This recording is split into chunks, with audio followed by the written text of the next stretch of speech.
Set A, set B, set C. क्या बात है, अब की बार तो तीनों सेट कर लिए।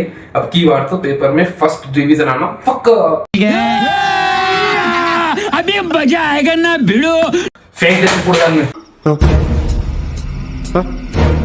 फेंक दे कूड़ेदान में।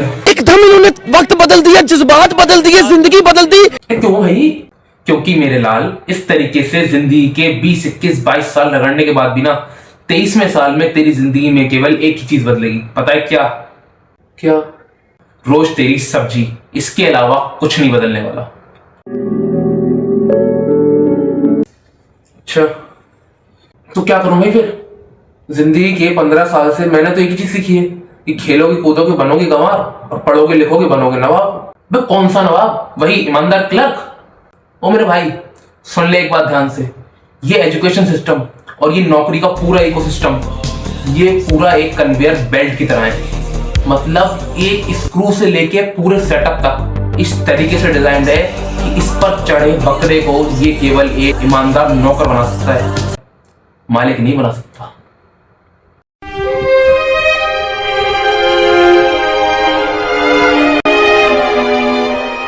तो मेरे भाई, अगर सच में जिंदगी में कुछ करना चाहता है ना, तो इस कागज के टुकड़े का पीछा छोड़ दे और अपने आप पे काम करना शुरू कर। पहचान अपने आप को, पूछ अपने आप से कि ऐसा कौन सा काम है जो तू कर सकता है। ऐसा कौन सा काम है जिसको करते बैठने के बाद दिन रात भूख प्यास थकान जोश होश इन सब का तेरे लिए कोई मतलब नहीं।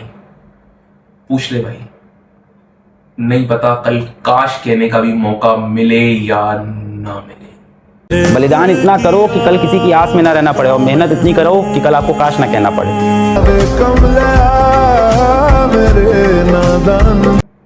हाथ रख अपने सीने पे और पूछ अपने आप से कि क्या इस समय जो तू काम कर रहा है वो तुझे करना चाहिए? क्या ये वही काम है जो तू करना चाहता है? अगर जवाब हाँ है तो congratulations, you are going to be the 1% of this world.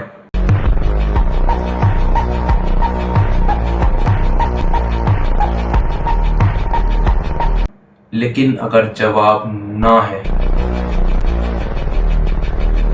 तो भाई फिर कह रहा हूं, संभल जा, क्योंकि जिंदगी में हर बार हर किसी को हर मौका बार बार नहीं मिलता।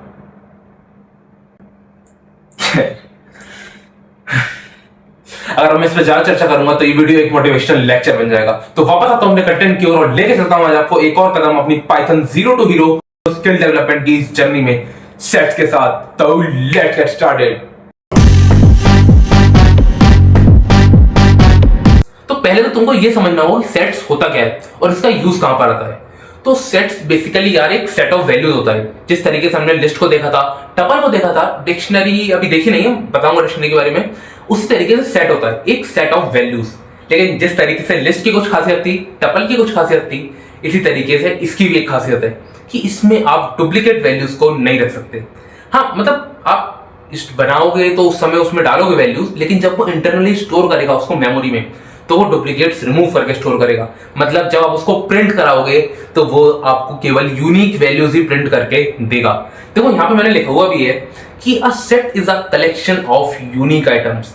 ध्यान दो इन शब्दों को, a set is a collection of unique items, मतलब डुप्लीकेट आइटम्स आपको इसमें देखने को नहीं मिलेंगे। अब कहां पर काम में आता है, क्यों बनाया गया है, देखो समझना तो ये जरूरी है। किसी भी चीज को देखने से पहले ये तो समझना है कम से कम काम में आएगा भी या नहीं। आता है तो ठीक है, वरना तो समय वेस्ट करना बेकार है। तो बिल्कुल आता है काम में, अलग अलग जगहों पर काम में आता है, काफी इंपॉर्टेंस भी है इसकी। बट पहले होता क्या है इसको थोड़ा सा ध्यान से समझ लेते हैं, ठीक है। तो set do not allow duplicate values, मतलब वही यार सीधी सी बात है कि यूनिक आइटम्स लेता है या डुप्लीकेट आइटम्स को नहीं लेता है। तो मैं एक सिंपल सेट आपको बना के दिखाता हूं। मान लो मैंने यहाँ पे एक ए नाम से सेट बनाया। अब बनाते कैसे हैं इसको? बेसिक फॉर्मेट इसका है ये कर्ली ब्रैकेट्स। जिस तरीके से लिस्ट का था ना स्क्वायर ब्रैकेट और टपल का था राउंड ब्रैकेट्स, इसी तरीके से इसका होता है ये कर्ली ब्रैकेट्स।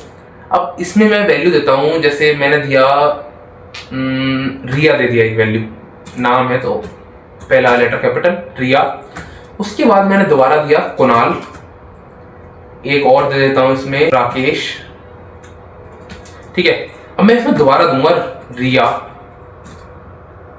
और कुणाल, ठीक है। अब मैं इसको प्रिंट कराता हूँ, प्रिंट, और मैंने प्रिंट करा दिया ए को। अब जब मैं इसको रन करूंगा ना तो इसका जादू देखो किस तरीके से ये इन डुप्लीकेट वैल्यूज को यहां से गायब कर देगा।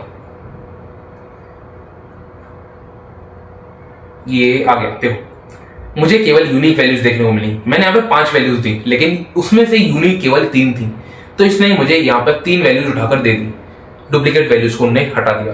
तो वही मैंने बोला था कि आप इसमें जब बनाओगे तो डाल तो सकते हो, लेकिन जब उसको इंटरनली मेमोरी में स्टोर करेगा, यही तो वो चीज है जो उसने इंटरनली मेमोरी में स्टोर करी, तो वो वहां पर डुप्लीकेट वैल्यूज को रिमूव कर देगा, यूनिक वैल्यूज को ही स्टोर करेगा, और वही हमें यहाँ पे देखने को भी मिल रही है। ठीक है, अब सवाल आता है कि काम में कहां पर आता है।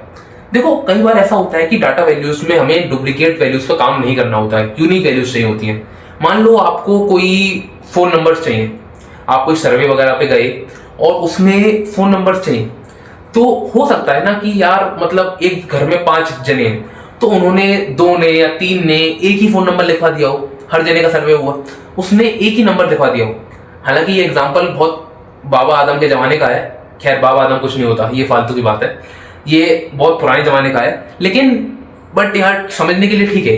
एक बढ़िया एग्जांपल भी दूंगा वीडियो के लास्ट में, लेकिन आप समझ सकते हो इस चीज से कि डुप्लीकेट वैल्यूज उन्होंने दी, डुप्लीकेट फोन नंबर्स उन्होंने प्रोवाइड कराए, तो वो चीज आपको नहीं चाहिए। भाई फोन नंबर एक चाहिए एक घर का, बट हर बंदे का आपने सर्वे लिया है तो हर बंदे ने अपना नंबर दे दिया, हो सकता है उसमें नंबर यूनिक होते भी है, तो उस यूनिक नंबर को निकालने के लिए, डुप्लीकेट वैल्यूज को हटाने के लिए हम सेट्स का यूज बड़ी आसानी से कर सकते हैं, और बड़ी आसानी से ये हमको हमारे पर्पस को मीट करा देगा। ठीक है, अब ये तो मैंने आपको बना के दिखा दिया कि सेट्स किस तरीके से बनाए जाते हैं, डुप्लीकेट वैल्यूज को ऑटोमेटिकली रिमूव भी करते हैं। बट एक इनकी अब खासियत कह लो, काबिलियत कह लो या बुराई कह लो, ऑर्डर्ड कलेक्शन नहीं है। ये चीज अच्छे से तब समझ में आएगी जब मैं यहाँ पे देखो मैंने इसमें ये, और मैं इसमें देता हूँ 2 5 4 6 1 7 3 0 9 4 और 5। ठीक है, अब ये एक अनऑर्डर्ड लिस्ट दे दी मैंने नंबर्स की। अब मैं अगर इसको प्रिंट कराऊंगा, प्रिंट कराया मैंने बी को, अब अगर मैं इसको चलाऊंगा तो मुझे यूनिक नंबर देखने को मिलेंगे। ये 0.3, अच्छा ये मैंने 0 पॉइंट लगा दिया तो उसने 0 ऑटोमेटिकली ऐड कर दिया। मैं इसको अभी के लिए हटा देता हूँ इसे। ठीक है, ये यूनिक नंबर्स मुझे देखने को मिल गए। ठीक है, अब देखो इसमें इसने मैंने ऑर्डर कलेक्शन दिया क्या, ये क्या हो रहा है, 2 4 1, ये एक सेकेंड अगर मैं इसको दोबारा चलाऊं तो 3 4 5 6 7, भाई ये कैसे हो सकता है बे?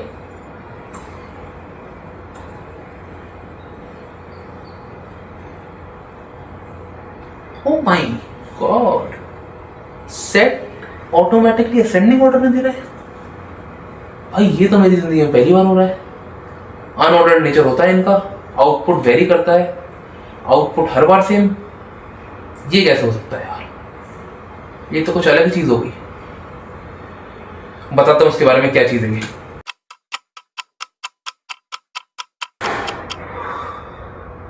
नहीं, वो चीज ठीक थी, ये कोई सॉर्टेड कलेक्शन नहीं है, सेट अनऑर्डर्ड कलेक्शन नहीं है। और इसका प्रूफ मैं आपको देता हूं। देखो ये पहले आ रहा है रिया, राकेश और कुणाल, उसके बाद आ रहा है राकेश, रिया और कुणाल।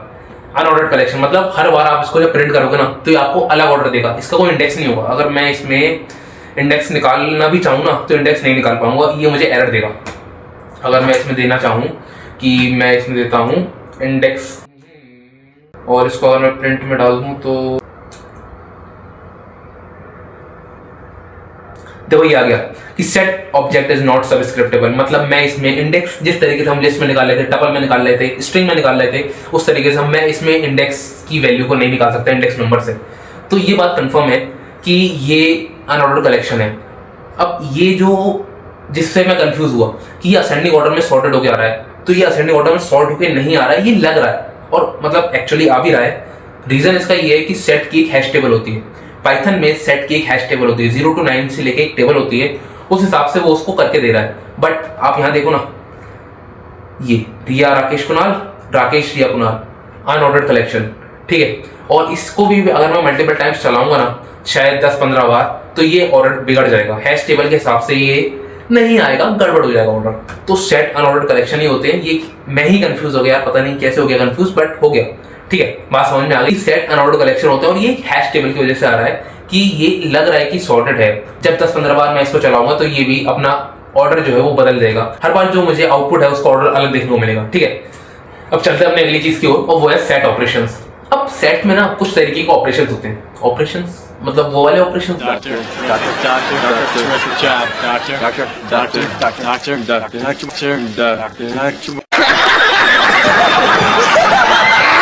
अरे नहीं यार, ऑपरेशन मतलब आप उस तरीके से कह सकते हो ना कि इसको ये प्रोसेस है, ये फंक्शन इसका है, इस तरीके से हम इसको अमेंड कर सकते हैं, ये भी इसके साथ कर सकते हैं, तो वो ऑपरेशंस। ठीक है, तो ऑपरेशंस, पहला ऑपरेशन जो इसमें आता है वो आता है यूनियन ऑपरेशन।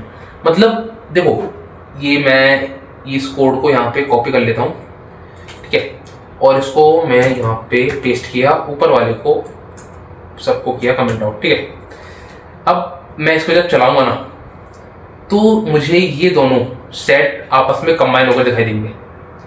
देखो ये 1 2 3 4 पहला वाला मेरा सेट है 1 और 2, और दूसरा वाला मेरा सेट है 3 और 4। अब जैसे मैं इसके बीच में ये यूनियन का साइन लगाऊंगा ना, ये यूनियन का साइन आपको यहाँ पे अपने कीबोर्ड में P के बराबर में जो ये राउंड ब्रैकेट क्लोज होता है उसके बराबर में मिल जाएगा। जब आप इसको दबाओगे ना तो ये आ गया, शिफ्ट के साथ दबाना होता है। ठीक है, और ये सिंगल ही दबाना होगा, तो यहाँ पर आपको ये मिल जाएगा। और जैसे ही आप इसको चलाओगे ना तो आपको ये दोनों सेट्स कंबाइन होकर दिख जाएंगे। ठीक है, अब एक होता है इंटरसेक्शन का।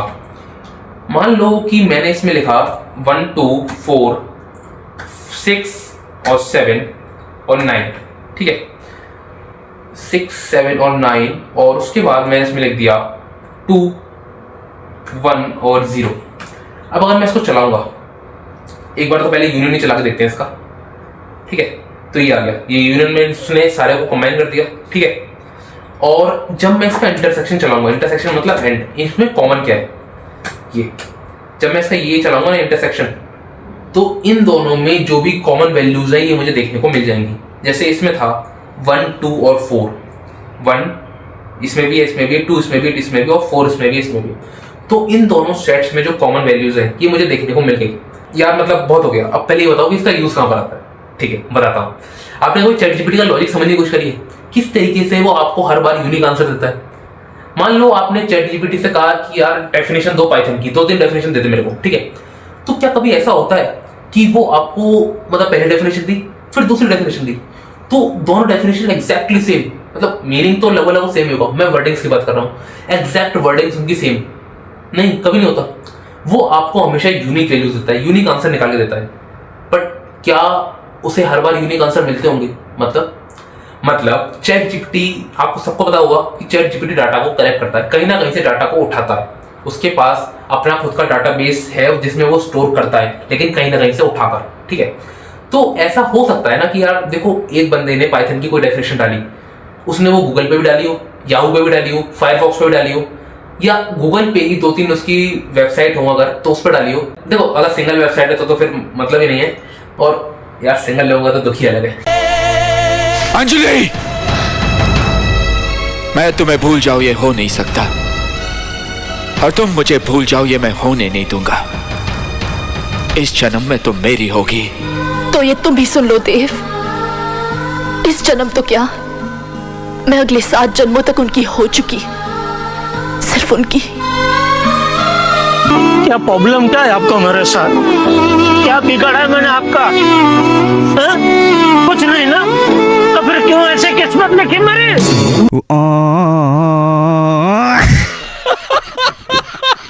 खैर, उसके बारे में फिर किसी दिन बात करूंगा। तो हो सकता है ना कि उसने अपनी उस डेफिनेशन को अपनी 2-3 वेबसाइट पे अलग अलग डाला हो। अब ChatGPT जब उस डाटा को उठाएगा, गूगल से उठाएगा या याहू से उठाएगा, जहां से भी उठाता है, ठीक है, तो वो अलग अलग जगह से जब उस चीज को उठाएगा तो वो उसको सॉर्ट आउट करेगा ना कि इसमें यूनिक वैल्यूज क्या है, क्योंकि भाई उसको यूनिक आंसर देने हैं, वरना डुप्लीकेट आंसर आएंगे तो आप भी उसको खींच के मारोगे ये क्या दे रहा है यार, 2-3 डेफिनेशन मतलब अलग अलग देना। तो वो वहां से सॉर्टिंग आउट करता है। तो आप समझ सकते हो इस चीज को कि एक तरीके से सेट का लॉजिक वहां पे इस्तेमाल हो रहा है, और यार होता भी है। ChatGPT मोस्टली जो पार्सिंग करता है, पार्सिंग मतलब जो डाटा को समझता है और डाटा को कलेक्ट करता है, वो पाइथन के थ्रू करता है, मतलब पाइथन लैंग्वेज का वहां पे इस्तेमाल होता है। किसी दिन करके दिखाऊंगा या करके दिखाई देता हूँ। खैर, तो वहां पर सेट का इस्तेमाल होता है, ठीक है। वो यूनिक वैल्यूज जो निकालेगा, डुप्लीकेट्स जो रिमूव होगा, एक सेट का लॉजिक वहां पे चल रहा होता है, ठीक है। तो चैट जीपीटी देखते हैं, खैर पूछ ही लेते हैं इससे। चैट जीपीटी पार्सिंग लैंग्वेज,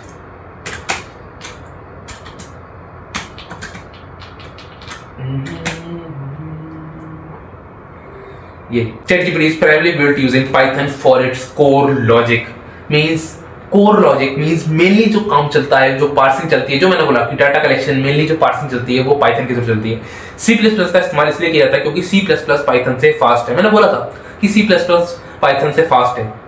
शुरुआत में पहली वीडियो में मैंने एक ही चीज बताई थी कि पाइथन की एक ही लिमिटेशन है कि वो थोड़ी सी स्लो है, बट जिस लेवल पे हम इस समय काम कर रहे हैं, बिगिनर लेवल पे, उस समय उस लेवल पे उस चीज का घंटा फर्क नहीं पड़ेगा, कद्दू फर्क नहीं पड़ने वाला उस चीज का स्पीड का, ठीक है। तो वापस आता हूँ अपनी चीज पे।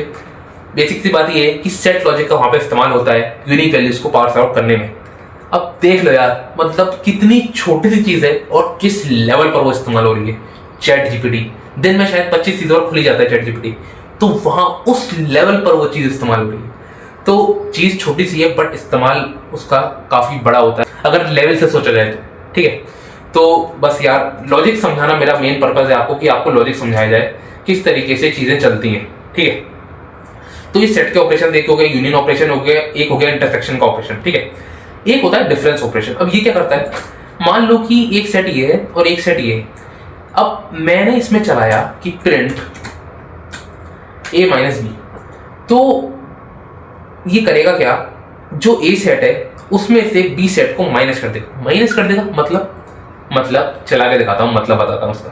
देखो याद 9, 6 और 7, मतलब इसका सीधा सा ये है कि हमने जो ऊपर ये यूनिक वैल्यूज निकाली ना, यही तीनों वैल्यूज ए वाले सेट में से गायब हो जाएंगी। देखो यही हो रही है, 9, 6 और 7 आ रहा है, मतलब ये वाला आ रहा है, और ये खत्म। देख लो भाई, बोला था मैंने, बार बार मल्टीपल टाइम जब हम उसको चलाएंगे तो जो हैश टेबल है पाइथन की वो काम नहीं करेगी। एक मतलब पाइथन बिहेवियर है कि वो हैश टेबल का इस्तेमाल करता है। सेट्स में भी उसने लगा दी वो हैश टेबल, तो हमको देखने को मिला कि यार ये असेंडिंग ऑर्डर में सॉर्ट हो रहा है। मैं वही तो कह रहा हूँ कि मतलब ऑर्डरिंग होती ही नहीं है सेट में यार, ये हो कैसे रही है। देखो ये आ गया 9, 6 और 7। अब ये कोई भी ऑर्डर नहीं है, ना असेंडिंग ना डिसेंडिंग, ये एक अलग ही अपना ऑर्डर चल रहा है। तो यही है सेट का अनऑर्डर्ड कलेक्शन। वो आ रहा था, मैंने बोला था कि 10-15 बार जब चलाओगे तो वो चीज बदल जाएगी, और हमने इतने बार चला भी लिया हुआ, खैर 10 बार तो चला ही लिया हुआ, ठीक है। तो देखो ये हो गया अनऑर्डर्ड कलेक्शन, ठीक है। खैर मुद्दे पे आता हूँ। जो ए है सेट, उसमें से जो ये यूनिक वैल्यूज हैं ए और बी की, ये माइनस हो जाएंगी, और हमें केवल जो ए सेट में यूनिक वैल्यूज हैं जो बी में नहीं है वो देखने को मिल जाएंगी, ठीक है। तो ये आ गया ए माइनस बी। अब एक छोटी सी चीज और है, वो क्या है कि हम सेट्स में लूप का भी इस्तेमाल कर सकते हैं, मतलब लूपिंग थ्रू द सेट हम कर सकते हैं। मतलब मान लो कि मैंने ये लिखा, अब यहाँ पे नम नाम का मैं एक सेट बना देता हूं, ये आ गया, ठीक है। मैं इसमें क्या नम नाम का क्यों बनाते हैं, इसमें ए है तो हमारे पास, इसी को देते हैं, ये है तो, ठीक है। इसको मैं चलाऊंगा तो देखो ये आ गया, एक एक करके उसने सारे एलिमेंट्स मुझे इसके निकाल कर दे दिए। इसको मैं कमेंट आउट कर देता हूं अभी के लिए, ठीक है। अब यार मतलब सब कुछ देखा, एक टाइप देख लें कि सच में क्या ये आ भी रहा है या बस चल ही रहा है। सेट टाइप है भी या नहीं, टाइप ऑफ ए, ठीक है। अब एक और देखूंगा मैं, कम से कम 2 तो देखो यार, वेरिफिकेशन होता है ना। टाइप ऑफ नम्स, ठीक है। अब अगर मैं इसको चलाऊंगा, सेट टाइप आएगा ना, जाहिर सी बात है यार सेट आएगा, मैं कोई मजाक थोड़ी कर रहा हूँ।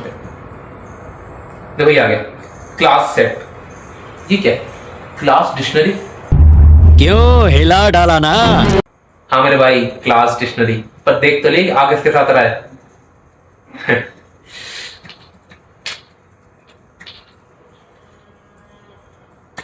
ये देखो नम क्लास डिक्शनरी। ध्यान से देखो, ये एक एम्प्टी है, और एम्प्टी सेट को डिफाइन करने का ये तरीका नहीं होता है। लगाना जोर का झटका धीरे से।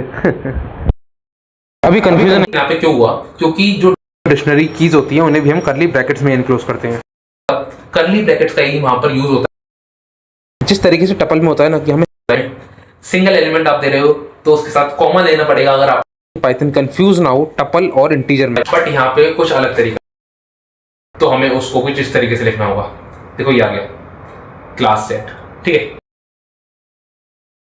तो ऐसे ही जोर के झटके आपको धीरे धीरे से लगते रहेंगे। मिलूंगा आपसे अगली किसी वीडियो में, लेकिन हाँ जाते जाते एक रिकमेंडेशन देके जा रहा हूं कि यार हो सके ना तो निकल जाओ इस जाल से, इस एजुकेशन ट्रैप से। देखो पहले तो मैं ये क्लियर कर देना चाहता हूं कि मतलब कोई कंफ्यूजन नहीं होनी चाहिए। मुझे दिक्कत एजुकेशन से नहीं है, मुझे दिक्कत इस एजुकेशन ट्रैप से, इस सिस्टम से जो ये चल रहा है। भाई मतलब एक बात समझो ना कि एक क्लासरूम में 50 बालक बैठे, 50 नए दिमाग बैठे, लेकिन हाँकने वाला न केवल एक एग्जांपल का बताता हूं कि मतलब अगर आप उस 7-8 साल के बच्चे को ये बोलो ना कि एक सीनरी बना दे, या इनफैक्ट अगर कोई हमसे ही बोले कि एक सीनरी बना दो, तो एक सीनरी सुनते ही हमारे दिमाग में क्या आता है और क्या वो बच्चा बनाएगा? वही 2-3 पहाड़, उगता हुआ सूरज, एक नदी, एक घर और 2-3 पंछी उड़ते हुए। तो भाई मतलब क्या चल रहा है? डाटा कटिंग हो रही है। इसलिए कह रहा हूं भाई समझ जाओ, निकल जाओ इस एजुकेशन ट्रैप से। और अगर कोई पेरेंट्स इस वीडियो को देख रहे हैं तो हाथ जोड़ के विनती है आपसे, बचा लो अपने बच्चों को एक डाटा फीडेड चिप बनने से, वरना जिस दिन उनका सामना इस दुनिया से होगा ना, मैं सही बता रहा हूँ, बुरा मत मानना, हाथ में केवल डिग्री लिए घूमेंगे। और ये चीज हो चुकी है एसएससी एमटीएस के एग्जाम्स में, जहां 11,000 वैकेंसीज के लिए 55 लाख फॉर्म्स आए थे। और दुख इस बात का नहीं है कि 11,000 वैकेंसीज के लिए 55 लाख फॉर्म्स आए थे, दुख इस चीज का है कि वहां अप्लाई करने वाले कैंडिडेट्स में भारी मात्रा में बीकॉम, बीटेक और एमटेक के बच्चे भी शामिल थे, जो उस समय हाथ में डिग्री लिए दर दर भटक रहे थे। अब मैं इस टॉपिक पर और आगे नहीं बढ़ूंगा। मैंने वीडियो की शुरुआत में ही बोला था कि भाई समझ जाओ, और बस शॉर्ट आउट करके मैं इस चीज को बोल रहा हूं कि यार निकल जाओ इस एजुकेशन ट्रैप से। और अगर खर्च करना है तो अपने आप पे खर्च करो, स्किल डेवलपमेंट पे खर्च करो, अपनी क्रिएटिविटी पे खर्च करो। कुछ ऐसा बनो कि सामने वाला तुमको बुलाए, तुमको खुद पहचाने, अपनी पहचान तुमको उसको बतानी ना पड़े। और अगर ऐसा है तो धिक्कार है, थू है इस जीवन में। Boycott this education.